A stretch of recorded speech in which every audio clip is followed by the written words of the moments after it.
男人使出全身力气翻进了火车厢，这时他感觉有些冷，想把角落里的篷布盖在身上取暖，谁知掀开一看，竟然露出一把刀。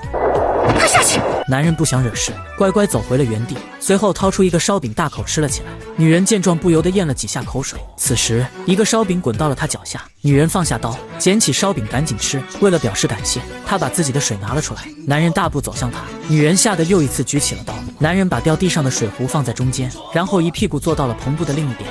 火车经过戈壁大漠，终于在一个停靠站停了下来。女人向外面望了望，男人看到后立马将她拉了回来。快蹲下，会被发现的。他透过车厢缝隙看了看，感觉自己到了大西北，于是把包袱系在腰上，然后猫腰准备下车。此时女人也跟了上来。你去哪儿？找我爹。你爹在哪儿？不知道。你去哪儿？这时火车鸣笛要出发了，两人一前一后翻下车厢，急冲冲地向远处跑去。在聊天中得知，女人叫豆妹，来自甘肃，母亲去世多年，父亲把她卖给过2个男人，头一个病死了，第2个天天打她，自己受不了了才跑出来的。男人说自己叫史代年，是从江苏逃过来的。由于天快黑了，史代年招呼豆妹继续赶路，恰巧不远处有一个小车站，晚上可以在那里过夜，但是现在还不能去，因为这几天到处都在抓盲流。什么是盲流？就是咱们这样的人。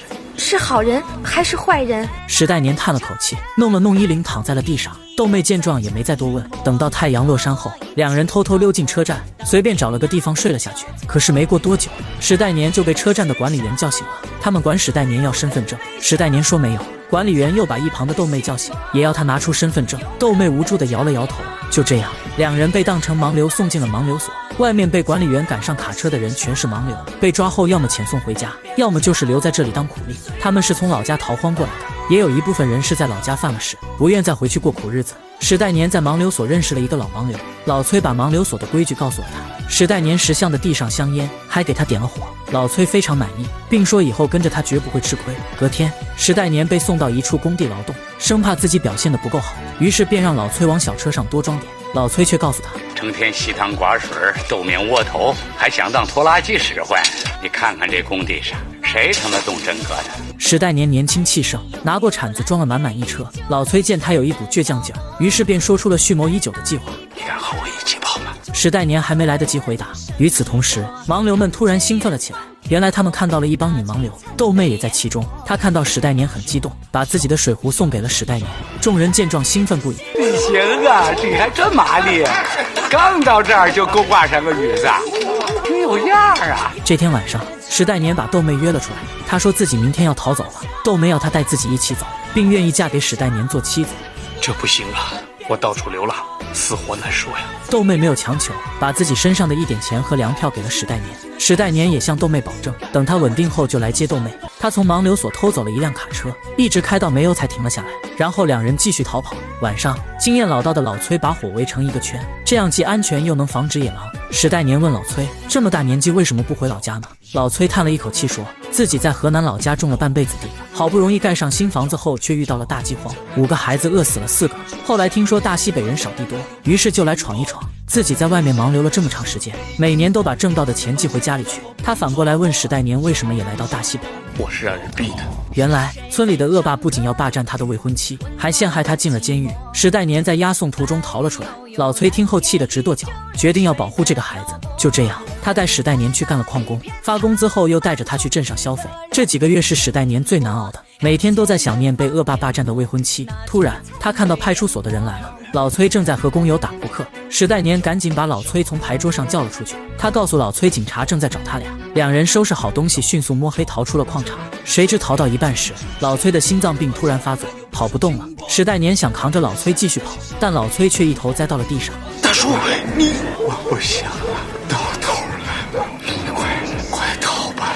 话音刚落，老崔就死了。史代年只能忍着悲痛继续逃跑。很快，他跑到了荒无人烟的沙漠。经过3天3夜的长途跋涉，史代年开始头晕耳鸣。此时地上出现了一只蜥蜴，史代年将其抓住，打算把这只蜥蜴烤着吃。他升起火堆，把蜥蜴放在火上烘烤，还没烤熟就迫不及待地放进了嘴里，结果只吃了一口就吐了出来。这玩意确实难吃，为了活下去，史代年接取自己的尿液喝了下去。不知道过了多久，史代年终于走出了沙漠。这时，一辆路过的农用车看到了他，老铁头看史代年可怜，便把他救了回去。为了报答老铁头的救命之恩，史代年打理草料，又帮他收拾房子，甚至还帮他赶走了2个债主。可钱没要到，债主自然不会善罢甘休。于是，在史代年干活的时候，他们把老铁头打了个半死。与此同时，老乡告诉史代年，债主又来了。史代年快马加鞭赶了回去。都给我出来，快点！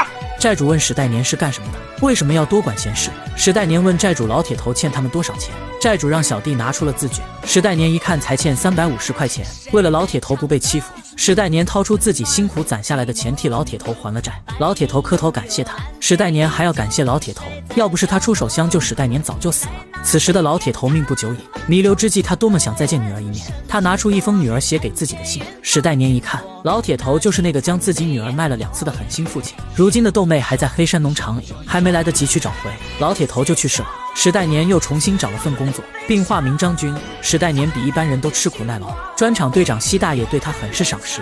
与此同时，豆妹得知史代年在一家砖厂上班，于是步行200公里来找史代年。西大爷热心地给豆妹安排了一间房子。女人步行200公里来找喜欢的男人，掏出带来的瓜子让男人吃，但史代年却选择无视，还要帮豆妹在砖厂找一个对象。你说这话是扎我心窝呢。豆妹一直在等史代年给她一个家，史代年就像一块砖头似的不通人情。你说吧，要个什么样的男人？我就要你这样的人。不，豆妹，我不能和你。史代年忘不了老家的未婚妻，自己的案子也没了结，实在是没办法跨过心里的那道坎。豆妹很生气，认为史代年嫌弃自己的过去，但想通以后，豆妹也理解了史代年的痛处。我要你当我哥哥，这该行吧？豆妹说她能吃苦，什么活都肯干。攒够钱后，让史代年陪她去找父亲。史代年没有把他父亲死的消息说出来，而是准备去求西大爷让豆妹留下。结果刚走就被豆妹一把拽住。我一个人有点怕。史代年这个直男却告诉豆妹不要怕，天亮了他就过来。就这么白白错失了机会。自此，豆妹开始在砖厂当起了帮工，每天大汗淋漓，干起活来一点也不比男人差。半个月就挣了35块，但这地方都是些盲流子，整个砖厂就豆妹一个女人。这晚，豆妹的房门被撬开，一个男人冲进去想欺负豆妹，工友们听到求救声纷纷跑了过来，幸亏大家来得及时，才没有让男人得手。史代年赶紧走上前安慰豆妹，擦擦吧。此时此景让他想起了未婚妻的遭遇。史代年狠狠抽了欺负豆妹的同事10几鞭子，豆妹怕出人命拉走了史代年。史代年担心豆妹，于是便让她回黑山农场去。豆妹不想离开这里，更不想离开史代年。大哥，你带我去找爹吧，行吗？不行。史代年见瞒不住了，便将老铁头去世的事说了出来。豆妹怎么也没想到，卖他2次的父亲已经离开了人世。隔天，豆妹披麻戴孝去祭奠，史代年也带着豆妹离开砖厂。两人来到一个小山村，史代年在伐木场工作，豆妹则帮他洗衣做饭。两人对外以夫妻名义相称，对内以兄妹相称。这天在聊天时，豆妹说出了自己的想法。我知道你心里装的啥，要不你告个假，回去看看。那个姐姐要是愿意，你把她接来，我铁心伺候你们，我也不孤单。此时，砖厂的西大爷过来看望他们。史代年高兴地去商店买东西。与此同时，豆妹不仅把史代年的身份说了出来，还把他是逃犯的事也说了出来。西大爷觉得被欺骗了，气得不行。好在豆妹一顿解释，才平复了他的情绪。西大爷看到房间里有2张床，认为史代年不应该这么对待豆妹，于是便将他好顿训斥，并且今天无论如何都要成全他们。豆妹子是个心里透亮的好女人，明天你就和她办事儿，这事儿我做主了。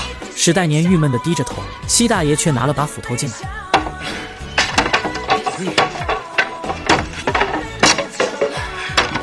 大叔，我听你的。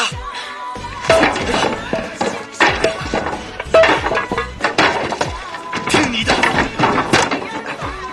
听你的。豆妹看到2人的床合2为1，心里顿时乐开了花。史代年回到老家，获得了平反，发现父母和未婚妻都不在了。此时豆妹才是他一生最亲的人。豆妹，你是我生命中最亲最亲的人，我所有的一切都交给你。